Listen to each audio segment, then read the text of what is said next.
ఎంతటివాడు అన్నాడు బాలుడు. కదా, నీవనాలి. నా కుటుంబంని ఇంత అతలాకుతలం చేస్తున్న ఈ సమస్య ఏ పాటిది? జీవం గల దేవుడు నాకున్నాడు. అప్పుడు విడిపించిన దేవుడు, ఇప్పుడు కూడా విడిపించిన దేవుడు, సమర్థుడు, శక్తి గల దేవుడు, బలవంతుడు ఉన్నాడు, బలశూరుడు ఉన్నాడు, నమ్మకమైన దేవుడు ఉన్నాడు, సమాధి పాలన తిరిగి లేపుటకు శక్తి గల దేవుడు ఉన్నాడు. ఆయన లోపల జీవం ఉంది, జీవానికి ఆయన అధిపతి అని ధైర్యంగా ఉండు. నువ్వు పడకలున్నావా?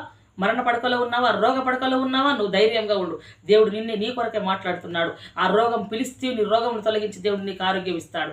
నీ అప్పులలో ఉన్నావా? నీవు తప్పకుండా దేవుడు నే అప్పించినట్టు నీకు సహాయం చేస్తాడు దేవుడు. నువ్వు భయపడకు. నువ్వు మొదట దేవుడు చేసిన కార్యమును మాత్రమే గుర్తుంచుకో. నీ సమస్యకు నీ దేవుడి గురించి చెప్పు, ఆయన శక్తిని గురించి చెప్పు, ఆయన బలాన్ని గురించి వివరించు. దావీదు వివరించాడు.